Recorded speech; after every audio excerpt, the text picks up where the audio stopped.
Halo semuanya, kita jumpa lagi di channel Pusat Cara-Cara. Pada video kali ini saya akan memberikan tutorial mengenai cara penggunaan laptop untuk pemula. Nah, tutorial ini saya tujukan terutama bagi teman-teman yang baru mempunyai laptop atau baru pertama kali menggunakan laptop, atau bisa juga bagi teman-teman yang berencana membeli laptop tetapi masih belum begitu paham mengenai cara penggunaannya. Oke, untuk lebih cepatnya kita langsung bahas saja. Yang pertama saya akan jelaskan dulu mengenai bagian-bagian yang ada pada laptop. Tentunya ini tergantung dari laptop yang kita gunakan ya. Ini yang saya jelaskan adalah yang ada pada laptop saya. Oke, kita mulai. Nah, bagian yang pertama, ini namanya adalah kamera atau webcam. Biasanya ini kita gunakan kalau kita melakukan video conference seperti Zoom Meeting, kemudian Google Meet, dan lain-lain. Kemudian yang ini, yang kecil-kecil ini adalah lubang untuk mikrofon, yaitu untuk merekam suara. Kemudian ini adalah layar monitornya. Kemudian yang bawah yang ini adalah keyboardnya. Kemudian untuk tombol powernya. Nah, kebetulan di laptop saya ada di sini tombol powernya. Kemudian ini adalah touchpad. Touchpad ini fungsinya sama dengan mouse ya, sama dengan mouse pada komputer biasa. Nanti akan saya jelaskan lebih rinci. Kemudian sekarang kita lihat port apa saja yang ada pada laptop ini. Kita lihat dari bagian sini, yang paling ujung di sini ini namanya port daya atau untuk pengisian daya.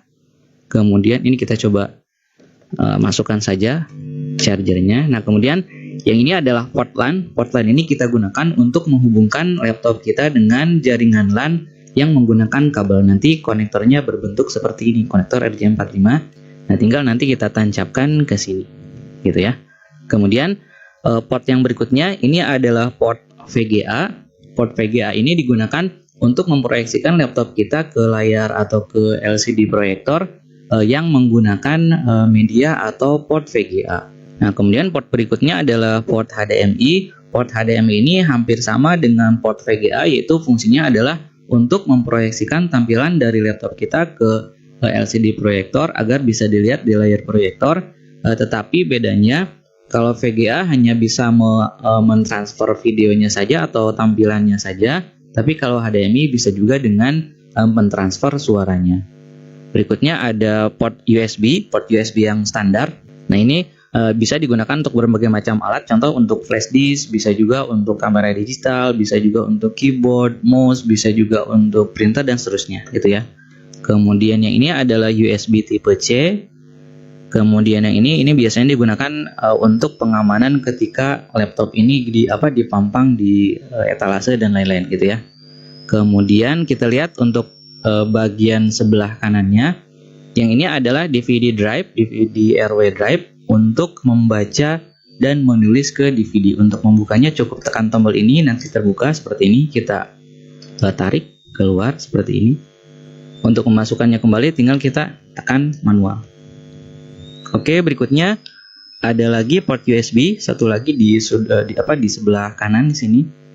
Kemudian yang ini adalah port untuk audio. Nah, untuk port audio kadang ada yang dua, ada yang satu. Kalau yang dua berarti yang satu mikrofon, yang satu untuk line out speaker. Nah, tapi di saya kebetulan hanya ada satu, jadi untuk pemilihannya dilakukan pada layar monitornya. Jadi ketika kita menancapkan konektor audio misalnya, maka nanti pada tampilan yang muncul tinggal kita pilih mikrofon. Kalau misalnya kita mau menancapkan konektor untuk speaker aktif, maka nanti di layar monitornya nanti pilih untuk speaker, gitu ya. Nah, tapi bisa juga kita membeli alat yang namanya splitter audio. Jadi tinggal kita tancapkan, nanti dia keluarnya akan bercabang dua, yang satu untuk mikrofon, yang satu untuk misalnya ke speaker atau ke headset. Oke, kemudian ini adalah slot tambahan, yaitu untuk SD card ya. Jadi dia bisa membaca data yang ada pada kartu SD. Nah, tapi untuk kelengkapan ini mungkin tidak semua laptop ada ya. Nah, oke, itu untuk kelengkapan atau bagian yang ada pada laptop saya yang putih. Kita coba lihat untuk laptop yang satu lagi. Kebetulan mereknya beda, serinya juga beda. Nah, kita lihat apa saja yang ada pada laptop ini. Nah, untuk yang sebelah kirinya ini sama, ada port untuk charger ya.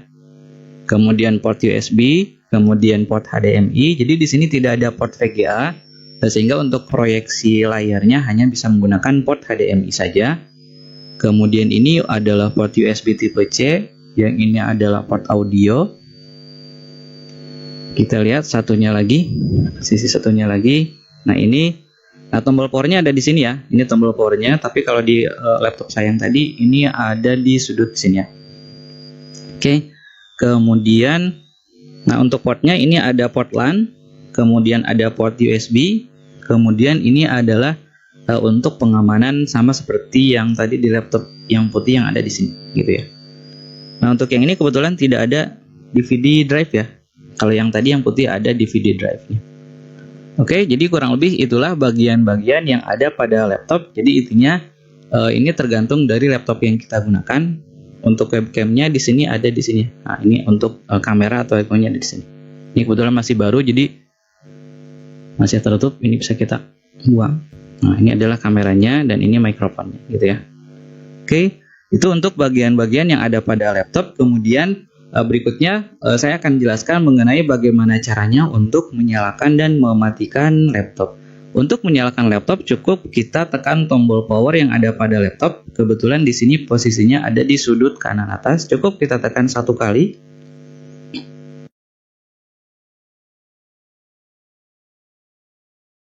Nah, kemudian tinggal kita tunggu beberapa saat sampai tampilannya muncul seperti ini. Jadi setelah kita menekan tombol power, kita tidak perlu menekan apa-apa lagi, tinggal tunggu sampai muncul tampilan seperti ini. Nah, itu untuk cara menyalakan. Kemudian untuk cara mematikan komputer, caranya adalah seperti ini. Pertama, klik tombol start. Di sini karena komputernya menggunakan Windows 10, posisinya ada di sudut kiri bawah tombol startnya. Kalau misalnya teman-teman menggunakan laptop dengan sistem operasi Windows 11, biasanya tombol startnya ada di tengah ya. Jadi klik tombol start, kemudian klik icon power.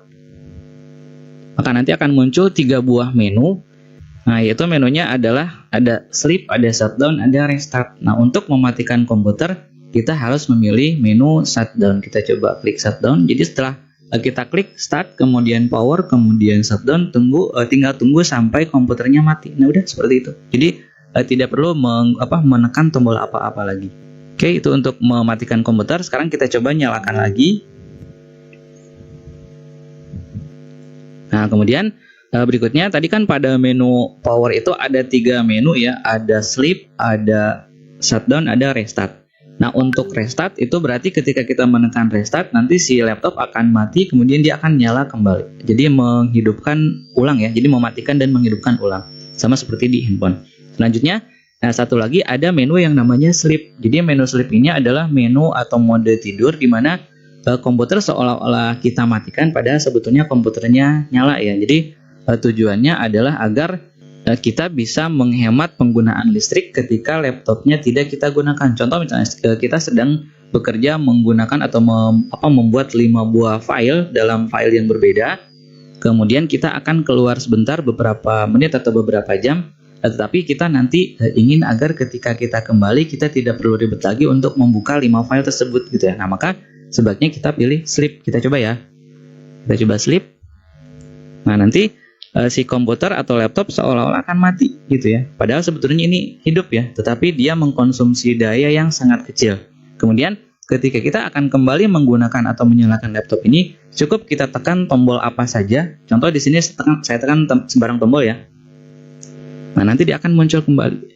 Kalau tadi misalnya kita sedang membuka 5 buah file, maka di sini ketika kita tekan tombol sembarang barusan, maka dia akan terbuka kembali ke 5 file tersebut, sehingga kita tidak perlu lagi ribet untuk mencari dan membuka ke 5 file tersebut gitu ya. Nah, itu untuk cara menghidupkan, mematikan, restart, dan sleep pada laptop kita. Kemudian langkah selanjutnya saya akan jelaskan mengenai bagaimana cara mengatur atau menggunakan pengaturan user ya. Tadi pada saat kita nyalakan komputernya, teman-teman mungkin bisa lihat bahwa muncul tampilan seperti ini. Kemudian ada nama loginnya, ada fotonya, kemudian nanti kita klik sign in. Nah, ini kebetulan komputer atau laptop saya tidak di password ya. Ketika kita klik sign in akan langsung login ke sini. Nah, jika teman-teman ingin mengamankan komputernya agar tidak sembarang orang bisa menggunakan, jadi kita password. Nah, maka caranya pertama kita klik tombol start, kemudian langsung kita ketikkan control panel. Ketikan control saja juga cukup ya. Masuk ke control panel. Kemudian masuk ke user account.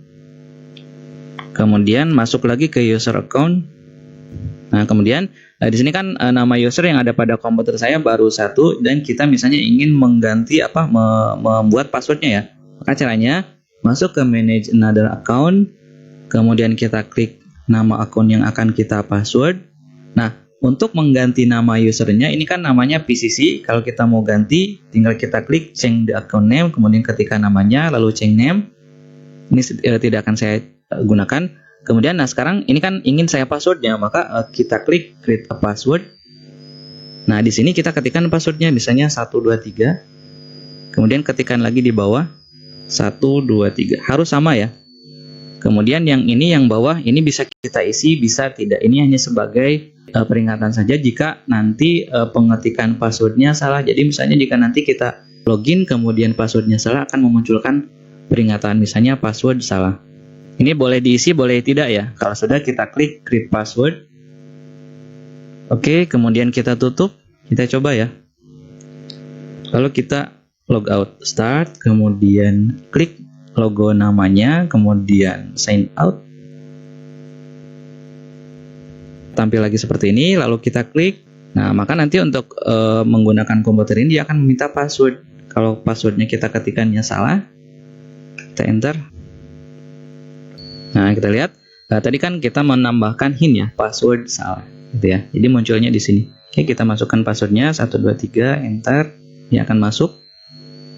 Itu untuk cara memberi password. Kemudian sekarang bagaimana caranya? Misalnya jika kita ingin menghapus passwordnya, langkahnya sama, kita klik lagi start, kemudian ketikkan lagi control, masuk ke control panel, masuk lagi user account, masuk lagi user account, kemudian manage another account, kemudian klik nama akunnya. Nah, di sini kita klik change the password. Jadi untuk menghapus password atau mengganti password, kita masuk ke sini. Current passwordnya diisi dengan password yang sekarang 123. Kemudian new password dan confirm password ini kita isi dengan password yang baru. Jadi kalau kita mau ganti passwordnya, tinggal kita ketikkan password yang barunya di sini dan di sini harus sama. Tapi kalau mau menghapus passwordnya agar tidak di password, kosongkan dua-duanya. Lalu change password. Gitu ya. Kita coba lagi. Ini kita close. Kemudian kita log out lagi. Nah, oke, kembali lagi ke sini. Kita klik. Muncul nama akunnya, lalu kita klik sign in. Nah, jadi sekarang passwordnya sudah kita hapus lagi. Kemudian misalnya jika kita menghendaki agar komputer kita bisa digunakan oleh beberapa orang. Jadi misalnya komputer yang kita gunakan atau laptop yang kita gunakan digunakan oleh 2 orang. Jadi sebaiknya kita buat 2 akun ya. Jadi maksudnya adalah agar masing-masing punya akun tersendiri. Oke, kita coba. Caranya adalah sama, kita klik tombol start, kemudian ketikkan control panel.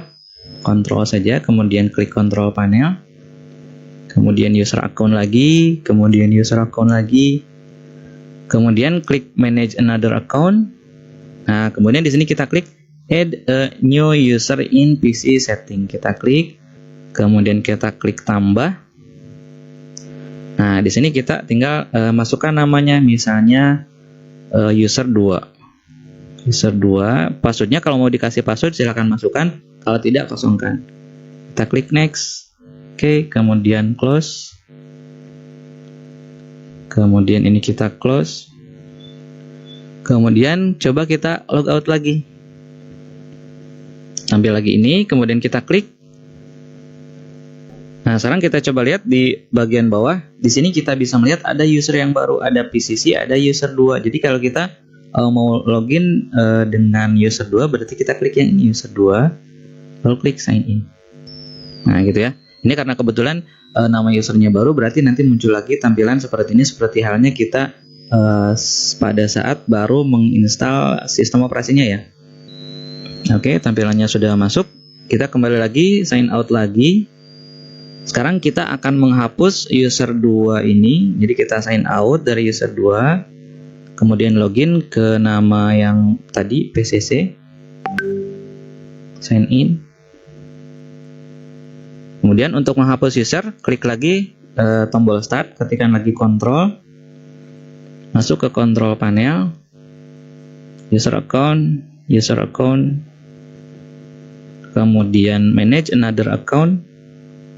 Nah, ini tinggal kita klik, lalu delete the account, delete file, delete account, udah selesai. Itu untuk menambah akun ya. Nah, kemudian yang berikutnya jika kita ingin mengganti foto akun atau gambar atau logo akun, tadi kan logonya atau gambar akunnya ini ya. Jika kita ingin mengganti logonya atau gambarnya, maka langkahnya adalah setelah kita klik tombol start, ketikkan account account seperti ini. Kemudian di sini masuk ke manager account, bisa yang sebelah kiri, bisa yang sebelah kanan. Nanti masuk ke sini. Nah, nanti akan muncul biasanya kalau belum dikasih logo ini gambar logonya masih logo yang standar. Nah, untuk mengganti logonya atau mengganti gambarnya bisa kita klik kamera untuk langsung memoto menggunakan kamera atau webcam yang ada di sini, atau bisa juga kita klik browse forward. Kemudian tinggal kita cari gambar yang akan kita gunakan sebagai logo akunnya ya. Kita misalnya gunakan yang ini, kemudian choose picture. Nah, hasilnya ini. Oke, close. Nah, maka nanti si logo akunnya akan berubah. Nah, sudah berubah jadi gitu ya. Berikutnya kita akan mencoba untuk mengganti nama komputer ya. Jadi untuk komputer yang kita gunakan ini bisa kita ganti namanya. Caranya adalah pertama kita buka dulu File Explorer di sini ya. Di sini ada File Explorer, kita klik. Tampilannya seperti ini. Jika tidak ada icon File Explorer, bisa juga kita menekan tombol Windows dengan E ya. Windows dengan E bersamaan, nanti akan muncul File Explorer. Kemudian klik kanan pada This PC di sini, klik kanan. Klik tombol mouse sebelah kanan, yang ini ya. Klik yang sebelah kanan, yang ini. Kemudian Properties. Nanti muncul tampilan seperti ini. Lalu klik Rename This PC. Nah, kemudian di sini tinggal kita ketikkan nama komputernya. Jika kita ingin mengganti nama komputernya, ini kebetulan nama komputernya adalah ini. Oke, kita cancel saja untuk yang ini. Oke, kemudian yang berikutnya saya akan menjelaskan mengenai fungsi dari keyboard dan touchpad ya. Kita bahas dulu fungsi touchpad. Ini adalah touchpad, bentuknya rata seperti ini, fungsinya mirip dengan fungsi mouse pada komputer biasa ya. Nah, ini touchpad itu punya dua tombol, yaitu tombol kiri dan tombol kanan. Ini seperti klik kiri, yang ini seperti klik kanan. Makanya ketika saya klik tombol yang ini, dia akan muncul menu shortcut seperti ini gitu ya. Kemudian untuk pergerakan mouse-nya kita bisa geser-geser seperti ini. Kita sentuh sambil kita geser. Nah, gitu kan. Kursornya geser-geser. Kemudian untuk melakukan klik, bisa kita klik dengan menekan tombol ini, klik yang kiri seperti ini. Atau bisa juga kita klik dengan hanya menyentuh area touchpad-nya saja. Nah, ini sama dengan klik ya. Ini kita klik, ini kita klik. Kemudian double klik juga sama. Jika kita ingin melakukan double klik, bisa kita double klik dari sini. Saya barusan double klik di Microsoft Word, nanti muncul aplikasi Microsoft Word. Atau bisa juga langsung double klik di sini. Nah, gitu ya. Jadi sentuh dua kali. Kemudian untuk scrollnya, kalau di mouse biasa kan ada tengah-tengah yang gelinding itu ya, itu scrollnya. Nah, untuk di touchpad biasanya scrollnya cukup kita melakukan sentuh dengan dua jari seperti ini, lalu geser ke atas ke bawah. Nah, dia akan bergeser atau menggulung ke atas ke bawah. Kemudian untuk memperbesar, nah zoom seperti ini. Untuk memperkecil, kita lakukan seperti ini. Kita lihat ya, saya perhatikan lagi. Ini untuk memperbesar, nah gitu. Ini untuk memperkecil.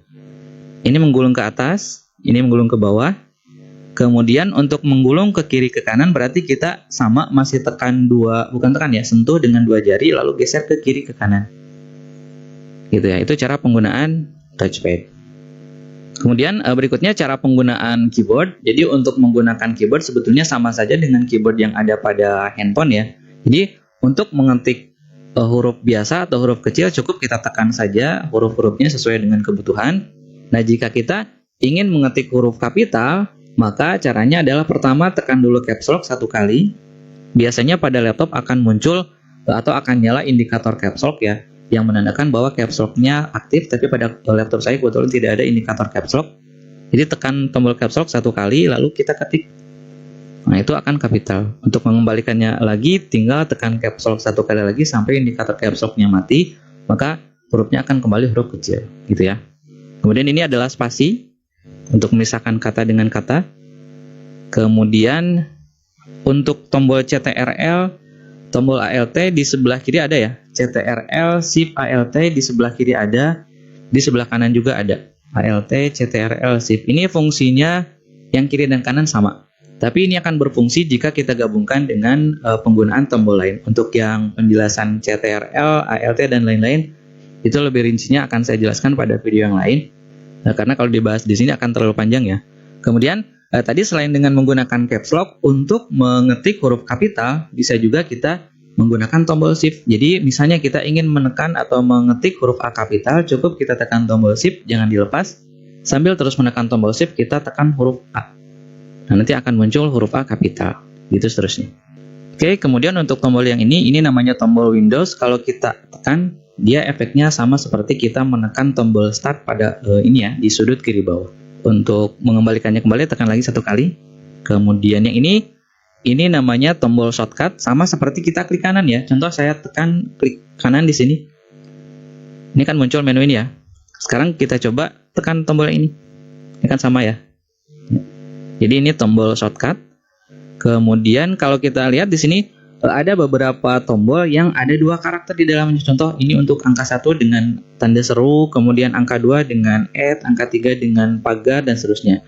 Nah, untuk tombol-tombol seperti ini, contoh ya, kalau misalnya kita tekan tekan tombol ini, maka yang muncul adalah angka 4. Nah, tapi misalnya jika kita ingin yang munculnya bukan angka 4, tapi ingin yang munculnya adalah dolar, maka caranya adalah tekan tombol shift, lalu sambil terus menekan tombol shift, kita tekan angka 4 ini. Maka yang muncul adalah tanda dolar, gitu ya. Begitu seterusnya untuk tombol-tombol yang ada dua karakter di dalam satu tombol tersebut. Kemudian tombol enter ini digunakan untuk menuju ke baris berikutnya, untuk ke baris baru, enter lagi gitu. Kemudian navigasi panah kiri kanan atas bawah untuk memindah-mindah kursor ke kanan, ke atas, ke bawah, ke kiri kanan. Kemudian di bagian atas, di sini kita lihat ada tombol ESC atau escape. Ini fungsinya hampir sama dengan cancel. Contoh di sini saya buka kotak dialog paragraf. Nah, kemudian saya tekan tombol ESC, maka nanti kotak dialognya akan hilang. Sama seperti kita melakukan atau klik tombol cancel. Kemudian di sini ada tombol F1 sampai F12. Ini fungsinya tergantung dari aplikasi yang kita gunakan. Saya tidak akan menjelaskan di sini. Karena penjelasan mengenai ini bisa teman-teman lihat pada video yang lainnya. Nah, hanya saja pada beberapa tombol fungsi ini ada karakter tambahan ya. Contoh pada F1 ada yang logonya atau ikonnya Z seperti ini. Ini adalah logo sleep. Kemudian ini logo mode pesawat. Kemudian ini logo untuk mengurangi brightness. Ini meningkatkan brightness atau menjadikan agar tampilannya lebih terang dan seterusnya. Nah, seperti ini. Nah, sebagai contoh, kita misalnya ingin memperkecil volume ya. Nah, ini kita lihat ada memperkecil volume, memperbesar volume. Caranya adalah, jadi kalau misalnya kita hanya menekan tombol ini saja, maka yang difungsikan adalah tombol F11-nya. Kalau kita ingin menggunakan fungsi yang memperkecil volumenya, maka kita harus tekan sambil menekan tombol Fn ya. Jadi, pertama kita tekan tombol Fn, jangan dilepas tombol Fn-nya. Kemudian sambil terus menekan tombol Fn, kita tekan tombol ini ya, tombol untuk mengurangi volume. Kita lihat efeknya. Nah, kita coba. Nah, maka kita lihat si volumenya akan berkurang, gitu ya. Oke, kemudian pause break sudah jarang digunakan. Kemudian untuk print screen ini digunakan untuk screenshot ya. Contoh kita akan mengambil atau melakukan screenshot tampilan ini, cukup kita tekan print screen satu kali. Kemudian misalnya kita ingin melakukan atau menempelkan hasil screenshotnya pada layar Microsoft Word ini, maka cukup pada layar Microsoft Word ini cukup kita klik kanan lalu paste. Ini ya.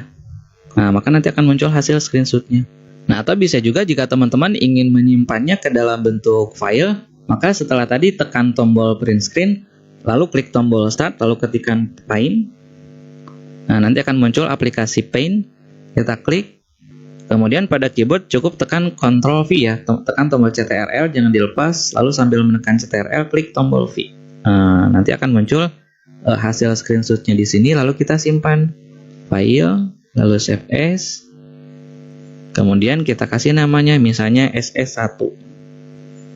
Tipe filenya bisa PNG, bisa JPG, lalu save. Nah, itu untuk cara penggunaan print screen. Kemudian berikutnya ada yang namanya tombol delete. Nah, tombol delete ini adalah untuk menghapus karakter ke sebelah kanan. Kita lihat ya, kursornya ada di sini. Kemudian kalau saya tekan tombol delete, maka yang dihapus adalah huruf-huruf yang ada di sebelah kanan kursor. Nah, kita lihat ya. Nah, gitu. Kemudian misalnya kursornya ada di sini. Nah, ini ada lagi satu tombol untuk menghapus, yaitu backspace. Nah, kalau tadi delete yang dihapus adalah yang di sebelah kanan dari kursor, tapi kalau backspace yang dihapus adalah yang di sebelah kanan kursor. Nah, maka nanti hasilnya seperti itu, gitu ya. Oke, kemudian, nah ini untuk home, kemudian page up, page down.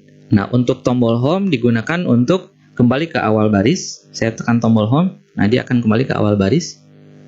Lalu untuk pasangannya adalah N. N ini untuk menuju ke akhir baris. Nah, kita lihat kursornya menuju ke akhir baris. Kemudian page up ini untuk menggulung ke atas. Page down untuk menggulung ke bawah. Ini page up, ini page down. Gitu ya. Oke, kurang lebih seperti itu untuk fungsi tombol keyboard dan fungsi touchpad ya. Oke, kemudian yang berikutnya adalah cara mengatur tanggal, waktu, regional setting, dan lain-lain. Nah, caranya adalah pertama klik kanan pada area data tanggal yang ada di sudut kanan bawah, klik kanan, kemudian adjust date time, nanti muncul seperti ini. Nah, kalau misalnya kita selalu terkoneksi dengan internet atau memiliki akses internet yang lancar, stabil, yang kontinu, sebaiknya kita set otomatis ya. Ini kita nyalakan on, kemudian ini juga on agar time zone-nya otomatis. Nah, tetapi kalau misalnya kita tidak punya koneksi internet, maka kita bisa off-kan settingan ini, kemudian kita atur penanggalannya secara manual. Klik tombol change, lalu tinggal kita tentukan sekarang tanggal berapa, bulan apa, kemudian tahun berapa, kemudian jamnya jam berapa kalau sudah change, gitu ya. Kemudian, nah untuk pengaturan time zone-nya, nah time zone untuk Indonesia ada di UTC plus 7 atau GMT plus 7. Biasanya namanya Bangkok, Hanoi, Jakarta. Nah, untuk di komputer saya, karena kebetulan saya memiliki akses internet, saya nyalakan saja on dua-duanya. Ini saya koneksikan dulu dengan internet ya.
Untuk mengkoneksikan komputer kita atau laptop kita dengan internet dari WiFi atau akses jaringan hotspot, cukup kita klik icon ini yang gambar bola dunia, kemudian pilih jaringan atau titik aksesnya, kemudian connect. Ini kalau kita checklist berarti ketika laptop kita mendapatkan sinyal access point yang dipilih, maka nanti akan otomatis connect gitu ya. Kemudian klik connect. Ini karena kebetulan passwordnya sudah saya ketikkan sebelumnya, maka dia akan langsung connect. Kalau misalnya sebelumnya teman-teman belum connect ke access point tersebut, nanti akan meminta password, tinggal ketikkan passwordnya lalu oke gitu ya. Oke, kemudian kita coba sync now. Nah, kalau checklist berarti udah aman. Jadi sekarang waktunya adalah jam 13:03 hari Sabtu 13 Agustus 2022. Kemudian untuk regional setting kita masuk ke sini, region, kemudian country-nya kita pilih Indonesia. Jadi kalau masih di country yang lain kita arahkan ke Indonesia. Formatnya juga silakan pilih yang Indonesian. Nah, jika regional setting yang kita pilih adalah Indonesia dan country-nya adalah Indonesia, nanti pada bagian tanggal di sini atau date-nya ketika kita arahkan, dia akan muncul data tanggalnya adalah sesuai dengan tanggal Indonesia, Sabtu 13 Agustus 2022. Kalau tadi kita pilihnya Inggris atau US dan seterusnya, maka nanti muncul data tanggalnya berdasarkan format data tanggal yang bersangkutan. Inggris misalnya, bahasa juga bahasa Inggris gitu. Kemudian pada aplikasi, contoh pada aplikasi Excel, ketika kita melakukan format accounting misalnya, ini kan ada angka misalnya 10.000. Kemudian kita ingin melakukan format rupiah, kita format accounting, dia akan munculnya langsung Rp gitu ya, karena regional settingnya Indonesia. Tapi kalau tadi regional settingnya menggunakan Inggris, maka akan muncul sesuai dengan mata uang yang digunakan pada negara tersebut gitu ya.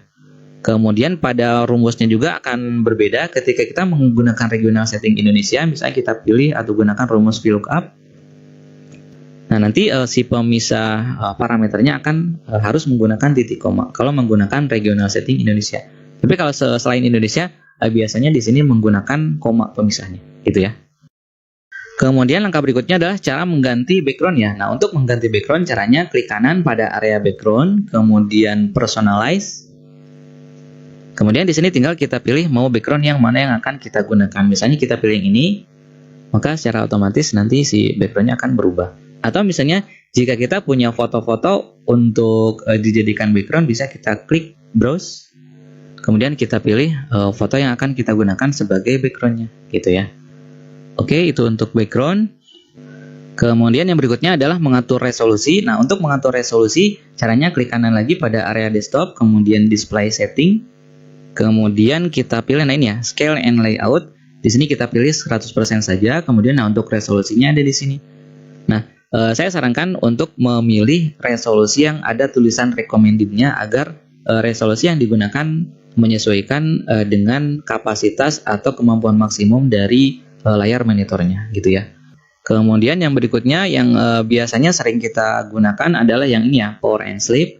Nah, di sini kebetulan saya pilih never semua opsi-opsinya. Jadi yang ini maksudnya adalah ketika komputer atau laptop dalam posisi menggunakan daya hanya dari baterai saja, maka si screen atau layar dimatikan setelah berapa menit ya. Misalnya saya pilih 25, ini misalnya saya pilih 1 jam. Nah, maksud dari pengaturan yang atas ini adalah ini untuk screen ya, untuk layar monitor. Jadi layar monitor itu akan mati setelah 25 menit tidak kita gunakan sama sekali. Yang 25 menit ini adalah ketika komputer atau laptopnya hanya menggunakan daya dari baterai saja, jadi tidak sambil dicas. Nah, tapi kalau misalnya laptopnya sambil dicas, maka layar monitor akan dimatikan setelah 1 jam tidak ada aktivitas apa-apa, gitu ya. Kemudian yang ini adalah untuk sleep. Sleep tadi sudah saya jelaskan pada bagian pada bagian awal. Nah, misalnya saya atur dengan settingan ini. Nah, ini maksudnya adalah komputer akan melakukan sleep jika setelah 30 menit komputer ini tidak dipakai. Nah, ini berlaku jika komputer atau laptop tidak sambil dicas, jadi hanya menggunakan baterai saja. Tapi jika komputer atau laptopnya dalam keadaan dicas, dia akan melakukan sleep setelah 1 jam tidak dipakai. Nah, itu maksudnya ya. Tapi di sini saya menggunakan never saja karena biasanya komputer saya selalu saya gunakan dan setelah selesai digunakan saya matikan, gitu ya. Jadi ini saya never saja, tapi silakan teman-teman sesuaikan dengan kebutuhan. Oke, ini saya close. Oke, kemudian yang berikutnya adalah jika pada laptop teman-teman memiliki aplikasi atau fitur untuk penghematan baterai. Contoh di sini saya menggunakan laptop Asus ya. Di sini punya aplikasi yang namanya Asus Battery Health Charging. Kita coba buka. Nah, di sini ada pilihan untuk full capacity mode, ada balance mode, ada maximum lifespan mode. Jadi kalau kita pilih yang full, maksudnya adalah baterai ini akan terus dicas sebelum sampai 100%. Jadi kalau sudah 100% baru chargernya di nonaktifkan. Kemudian kalau balance mode, ini aktivitas pengecasan akan berhenti ketika baterai mencapai 80%. Dan kalau yang ini, aktivitas pengecasan baterai akan dihentikan setelah kapasitasnya terisi 60% gitu ya. Nah, maksud dari pengaturan ini adalah untuk menghemat umur baterai ya. Jadi kalau kita pilih yang ini, biasanya umur baterainya bisa lebih pendek. Tapi kalau pilih yang ini, umur baterainya bisa lebih panjang. Karena baterai akan dihentikan proses pengecasannya sebelum dia full gitu ya. Ini untuk sebagai tambahan saja, jadi tidak semua laptop memiliki fasilitas atau fitur ini. Oke, kemudian yang berikutnya adalah bagaimana caranya untuk mengetahui spesifikasi dari laptop kita. Pertama caranya adalah klik tombol start, lalu langsung ketikkan DXDiag seperti ini, kemudian enter saja langsung. Nah, nanti muncul tampilan seperti ini. Kalau ada pertanyaan dulu sebelumnya bisa klik yes atau no. Biasanya saya klik no. Nah, nanti di sini teman-teman bisa lihat sistem operasi apa yang digunakan oleh laptopnya. Di sini kebetulan saya gunakan Windows 10. Kemudian, nah ini CPU-nya yang ini, Core i5 atau i5. Kemudian RAM-nya yang ini. Jadi prosesor, memori bisa terdeteksi di sini. Ini model komputernya atau model laptopnya. Kemudian untuk mengetahui kapasitas harddisknya, kita bisa lakukan dengan cara seperti ini. Kita klik tombol start, lalu ketikkan saja manajemen. Nah, komputer manajemen nanti akan muncul ya. Klik komputer manajemen. Nah, kemudian untuk bagian harddisk adanya pada menu ini, disk management. Nah, di sini teman-teman bisa lihat bahwa kapasitas harddisk yang saya gunakan adalah di sini terdeteksinya 931,5 GB. Padahal sebetulnya kapasitasnya adalah 1 TB. Kenapa bisa terdeteksinya jadi lebih kecil? Nah, untuk alasannya bisa teman-teman lihat pada link video tutorial di atas. Jadi kita bisa tahu harddisknya berapa GB atau berapa terabyte, kemudian prosesornya menggunakan prosesor apa, RAM-nya berapa, kemudian sistem operasinya apa, bisa kita gunakan atau bisa kita ketahui dengan cara yang barusan. Kemudian yang berikutnya adalah teman-teman harus mengetahui juga cara melakukan manajemen file pada laptop ya. Nah, caranya adalah pertama kita buka File Explorer yang ini ikonnya. Jika tidak muncul, cukup tekan tombol Windows dengan E. Nah, seperti ini adalah File Explorer. Saya maximize saja. Nah, di sini kita bisa lihat pada bagian disk PC. Nah, teman-teman bisa melihat biasanya ada drive C, minimal ada drive C saja, tapi misalnya jika di komputer atau laptop teman-teman dibagi 2 partisi, nanti akan ada drive D. Kalau dibagi 3 akan ada drive E dan seterusnya. Ini untuk drive DVD room-nya kalau teman-teman laptopnya ada DVD room atau DVD RW. Nah, jadi yang C, D, E ini namanya adalah drive C, drive D, drive E.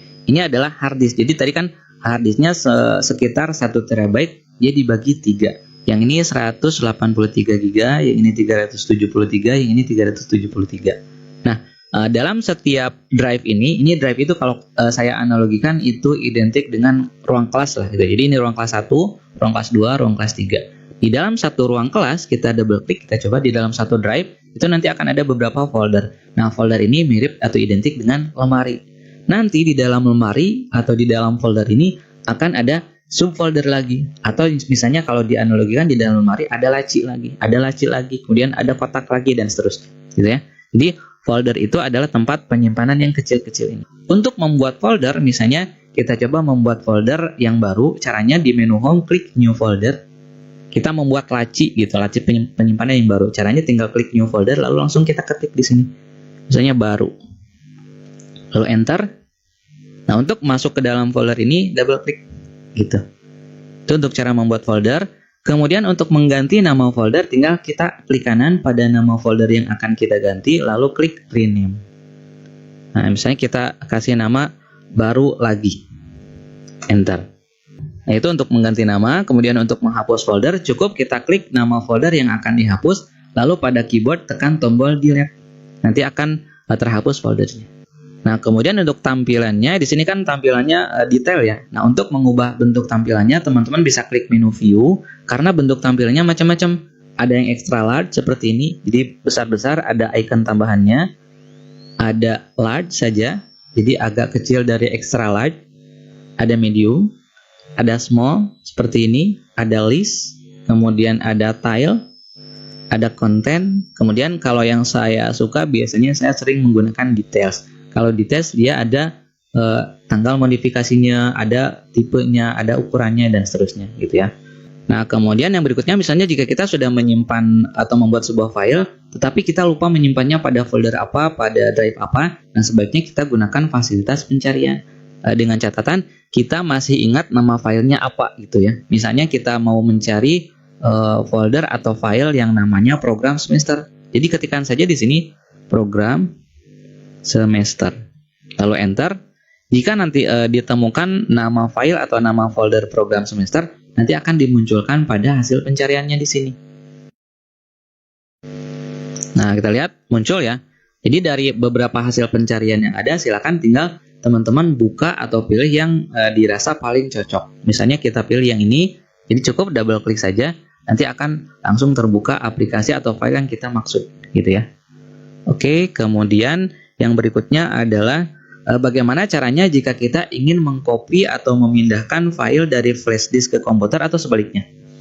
Nah, langkah pertama adalah kita tancapkan dulu flash disk pada port USB yang tersedia di laptop kita. Boleh yang di kanan, boleh yang di kiri karena semuanya juga sama. Kita tancapkan dulu drive flash disknya. Nanti kalau sudah terdeteksi biasanya akan muncul di sudut kanan bawah. Ataupun kalau tidak muncul di sini, langsung saja setelah kita tancapkan flash disknya, kita buka file explorer yaitu dengan klik icon ini atau menekan tombol Windows dengan tombol E secara bersamaan.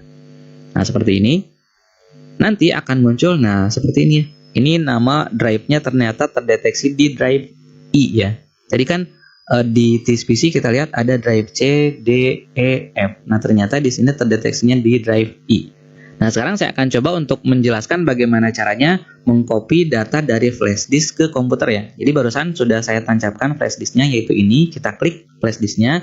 Nah, di dalam flash disknya ternyata ada 4 folder. Misalnya, saya ingin mengcopy dokumen saja. Bisa kita copy sekaligus satu foldernya, atau bisa kita copy satu persatu filenya. Kita copy sekaligus dulu. Caranya, klik kanan pada folder yang akan kita copy, kemudian copy. Nah, kemudian setelah barusan kita klik copy, selanjutnya kita pilih mau ke drive mana kita simpan data atau folder tersebut. Misalnya kita akan simpan di drive D, jadi kita klik drive D. Lalu misalnya kita mau menyimpannya ke dalam folder apa? Kalau mau langsung di sini tinggal kita klik kanan lalu paste. Tapi saya ingin menyimpannya ke dalam folder yang khusus misalnya. Nah, contoh saya buat lagi folder baru, klik new folder lalu baru. Kemudian enter. Kemudian double klik atau bisa enter lagi. Nah, kemudian di sini tinggal klik kanan lalu paste. Nah, langkah tersebut artinya adalah kita mengcopy atau membuat salinannya dari folder ini, kemudian disimpan ke dalam drive D, kemudian di dalam drive D itu kita simpan ke dalam folder baru dan disinilah tempatnya, gitu ya.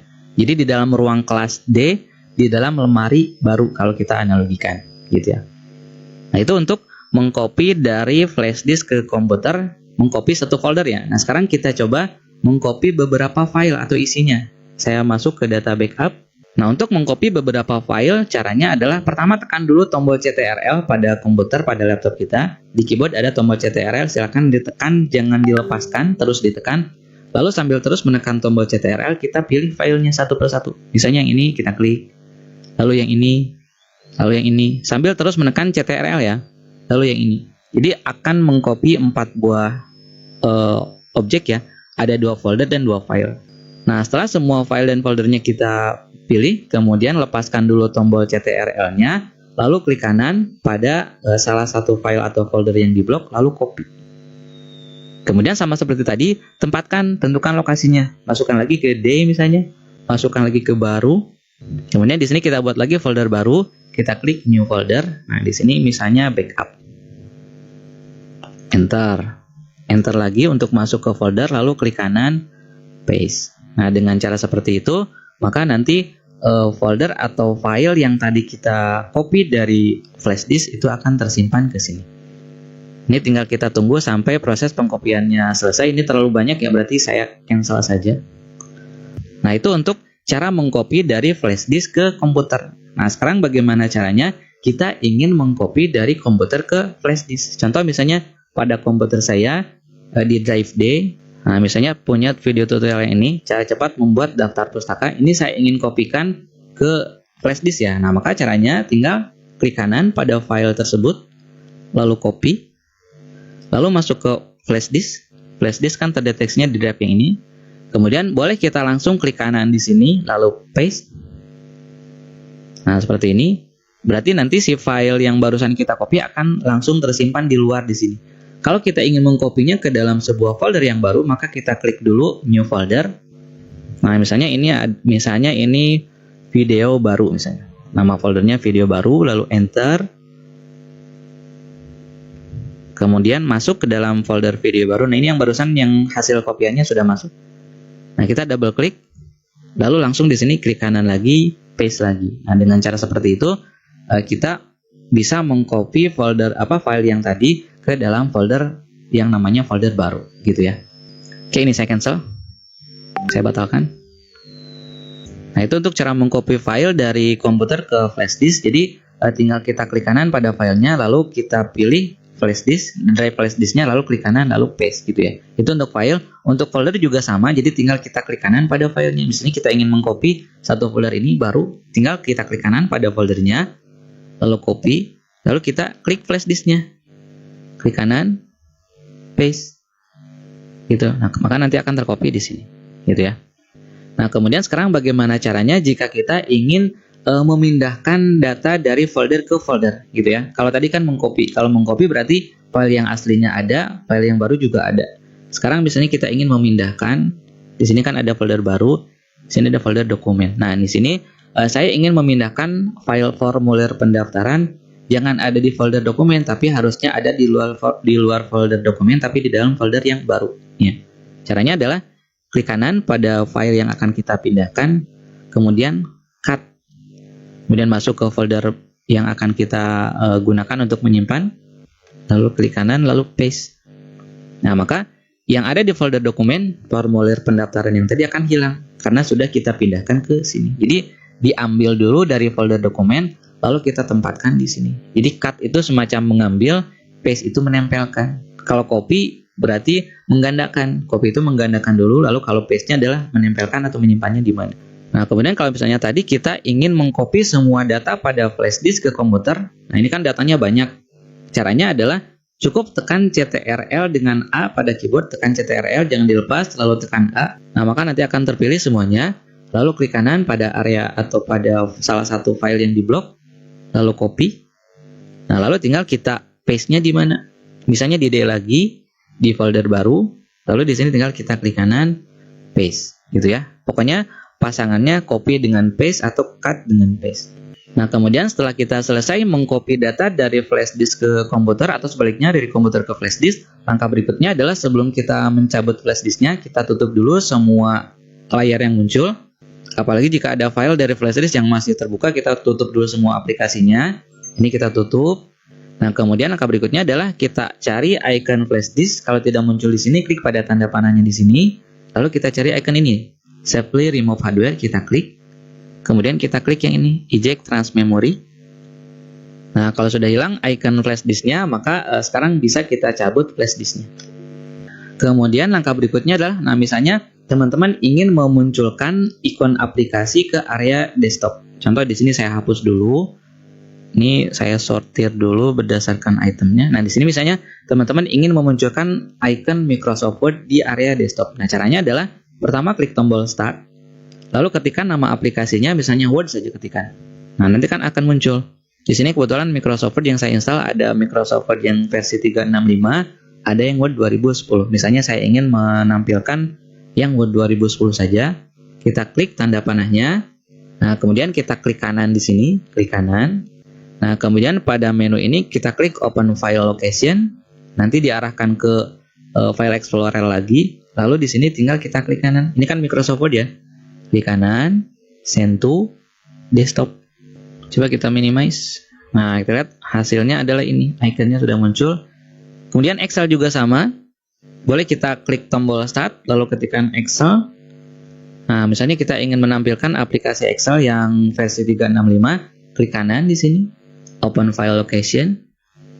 Nah, ini berarti klik kanan lagi di sini, Send to lalu desktop. Ini kita tutup, hasilnya adalah ini, gitu ya. Itu untuk cara menampilkan icon aplikasi ke layar desktop. Nah, jika teman-teman menggunakan sistem operasi Windows 11, kalau tidak salah biasanya caranya seperti ini. Jadi, klik dulu tombol Start, kemudian ketikkan nama aplikasinya, misalnya PowerPoint, lalu klik kanan pada nama aplikasinya. Nah, kalau ternyata misalnya muncul menunya berbeda dengan ini, coba teman-teman langsung klik saja. Biasanya di bagian bawah ada Show More Option atau Show More Menu atau Show More saja. Kita klik yang itu, nanti cari Open File Location, atau kadang ada yang langsung bisa muncul menu Send to ya. Jadi kalau misalnya ada menu Send to, langsung menu Send to lalu pilih Desktop gitu ya. Nah, kemudian tadi saya lupa tidak menjelaskan, pada bagian setiap aplikasi atau jendela di sini teman-teman bisa lihat ada 3 tombol. Nah, ada tombol yang ini, yang ini, yang ini. Ini namanya tombol minimize. Fungsinya kalau kita klik ini berarti dia akan menjadi kecil tampilan layar. Nah, jadi kecil dia masuk ke sini. Jadi masuk ke area taskbar namanya. Kalau kita klik muncul lagi. Kalau kita klik yang ini dia hilang lagi. Tapi tidak tertutup ya. Beda dengan kalau kita klik yang ini. Kalau kita klik yang ini berarti ini kita tutup aplikasi File Explorer. Nah, ini kita tutup. Kalau tadi kita minimize. Kemudian yang satu lagi yang tengah, nah ini dia bergantian atau toggle. Ketika posisinya setengah seperti ini, tombolnya berubah jadi tombol maximize. Kalau kita klik dia akan memperbesar seperti ini. Nah, kalau sudah posisi maximize, tombolnya berubah jadi ini. Ini namanya tombol restore. Kalau kita klik, dia akan kembali ke seolah-olah setengah layar, gitu ya. Kemudian untuk membuka aplikasi-aplikasi yang lain, jika tidak ada pada icon ini, misalnya kan kita ingin membuka Google Chrome, ya tinggal buka kalau ada icon aplikasinya di sini. Nah, kalau misalnya tidak muncul, nah kita bisa membuka aplikasinya melalui Start menu. Jadi klik tombol Start, langsung ketikkan misalnya Chrome. Nah, langsung kita klik di sini. Atau bisa juga setelah kita klik tombol Start, nah lalu tinggal kita cari satu persatu ke bawah. Kita cari scroll ke bawah, bisa dengan touchpad, bisa juga dengan menggeser ini. Nah, ini ya. Tadi kan sudah saya jelaskan mengenai cara penggunaan touchpad untuk menggulung layar ke atas atau ke bawah. Itu dengan menyentuh 2 jari ke area touchpad kemudian digeser, gitu ya. Oke, kemudian berikutnya adalah cara mengkoneksikan komputer kita dengan internet. Sebetulnya tadi sudah saya jelaskan. Ini saya contohkan lagi, saya disconnect saja dulu. Nah, jadi untuk mengkoneksikan komputer dengan internet, pada khususnya jaringan Wi-Fi atau wireless, cukup kita klik pada logo bola dunia yang ini. Kita klik, kemudian pilih jalur akses yang akan kita gunakan. Pilih nama hotspotnya, kemudian klik connect. Ketika kita klik connect, nanti akan muncul kotak dialog untuk memasukkan password jika memang akses poinnya atau jalur aksesnya di password. Ketikkan passwordnya lalu connect. Untuk memutuskan, tinggal kita klik lagi. Ini kan icon ini berarti sudah connect. Icon yang tadi berarti yang kalau masih bola dunia berarti belum connect. Tapi kalau yang sudah munculnya seperti ini berarti udah connect. Nah, untuk memutuskan, tinggal kita klik pada status koneksi yang sudah terhubung, lalu kita klik disconnect. Nah, jadi kalau muncul ikonnya seperti ini berarti tidak connect ke internet. Kemudian langkah selanjutnya, setelah kita menghubungkan komputer kita ke internet, misalnya kita ingin membuka halaman internet, misalnya kita ingin membuka halaman YouTube misalnya, maka caranya adalah kita klik atau kita buka aplikasi web browser, bisa Google Chrome. Ini Google Chrome tampilannya seperti ini, bisa Mozilla Firefox. Nah, ini tampilan dari Mozilla Firefox. Bisa juga teman-teman menggunakan aplikasi bawaan dari Windows. Kalau teman-teman menggunakan Windows, nama aplikasinya itu Microsoft Edge. Ini ya, Microsoft Edge. Ini sama, yaitu aplikasi untuk melakukan browsing atau membuka halaman internet. Oke, saya contohkan dengan menggunakan Google Chrome saja. Nah, misalnya kita ingin membuka halaman YouTube ya, maka caranya tempatkan kursor mouse-nya di sini, lalu ketikkan www.youtube.com, enter. Nanti muncul tampilannya YouTube seperti ini. Kemudian misalnya kita ingin membuka halaman yang lain, kita klik tombol plus di sini. Misalnya kita buka Facebook, berarti www.facebook.com, enter. Munculnya seperti ini. Atau misalnya kita ingin mencari artikel di internet atau berita di internet, maka caranya klik tombol plus lagi. Nah, di sini boleh kita langsung ketikkan di address bar atau bisa juga kita ketikkannya di sini. Misalnya kita ingin mencari cara membuat daftar isi otomatis misalnya. Lalu enter. Nah, maka nanti akan muncul berbagai macam link yang berkaitan dengan cara membuat daftar isi otomatis. Ada video tutorial, ada tutorial dalam bentuk teks atau halaman web dan seterusnya, gitu ya. Nah, kemudian kalau sudah selesai membuka halaman internetnya, untuk menutup kembali cukup kita klik tombol close yang ini. Dan kalau ingin diputuskan koneksi internetnya, tinggal kita klik pada icon ini lalu disconnect, gitu ya. Nah, kemudian yang berikutnya adalah bagaimana caranya untuk membuka atau memutar lagu atau video di laptop kita. Nah, caranya adalah pertama kita buka dulu File Explorer, kita buka di sini. Boleh dengan Windows E atau dengan klik icon File Explorer. Kemudian tinggal kita cari file video atau lagu yang akan kita putar. Contoh di sini saya ambil saja dari data yang ada di flash disk. Nah, kita lihat ini isi datanya. Nah, ini kan video ya. Nah, untuk memutar video bisa kita langsung double klik di videonya. Biasanya nanti akan langsung muncul pemutar video. Nah, tampilannya seperti ini. Oke, saya tutup lagi. Nah, atau bisa juga kita membuka file videonya dengan cara seperti ini ya. Kita klik kanan pada file videonya, lalu open with. Nah, kemudian tinggal kita pilih, misalnya di sini yang standar kita pakai Windows Media Player saja. Nah, nanti tampilannya seperti ini. Ini untuk suaranya di sini. Untuk lagu juga sama, yaitu caranya adalah tinggal kita cari lagunya, lalu klik kanan pada lagu yang akan kita putar, lalu open with. Lalu pilih Windows Media Player. Kalau misalnya di teman-teman ada Winamp, pilih saja Winamp, sehingga nanti akan diputarnya menggunakan Winamp. Kemudian untuk mengatur besar kecilnya volume suara yang ada pada laptop kita bisa klik pada icon volume yang ada di sini ya. Kita klik. Nah, kemudian tinggal kita geser-geser. Ini untuk memperkecil, ini untuk memperbesar. Nah, kemudian jika kita ingin menghilangkan atau menonaktifkan suara dari komputer kita, cukup kita klik icon ini ya. Nah, maka nanti akan muncul simbol silang yang menandakan bahwa suaranya tidak akan diputar atau tidak akan keluar dari laptop kita. Untuk mengembalikannya tinggal klik satu kali lagi. Nah, kemudian yang berikutnya adalah bagaimana caranya jika kita ingin melakukan presentasi dari laptop kita, di mana kita ingin tampilan laptop kita muncul ke layar atau LCD proyektor ya. Nah, maka caranya adalah pertama, laptop kita silakan tinggal kita hubungkan dengan salah satu port, bisa menggunakan port VGA atau bisa menggunakan port HDMI, tergantung dari proyektor yang kita gunakan apakah supportnya yang VGA atau HDMI. Kalau support yang HDMI sebaiknya kita gunakan yang HDMI. Nah, jadi nanti tinggal kita tancapkan kabel HDMI-nya ke sini, ke port HDMI, lalu ujung kabel HDMI yang satu lagi kita tancapkan ke proyektornya. Nah, kemudian setelah laptop kita hubungkan ke LCD proyektornya, langkah berikutnya adalah kita tinggal aktifkan atau proyeksikan dengan menekan tombol proyektor ini nih. Nah, ini.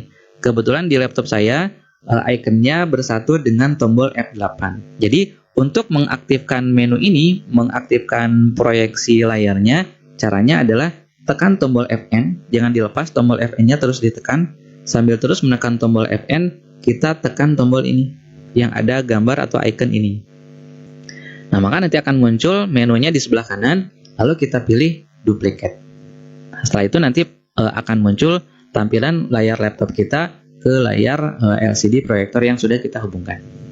Nah, kemudian yang terakhir adalah bagaimana caranya untuk menghadapi jika sewaktu-waktu laptop kita mengalami hang ya. Jadi hang itu adalah kondisi di mana laptop kita itu nyala. Nah, jadi kita bisa melihat tampilannya, tetapi kita tidak bisa ngapa-ngapain. Kita klik dimanapun nggak ngefek apa-apa, bahkan kadang kursornya tidak gerak.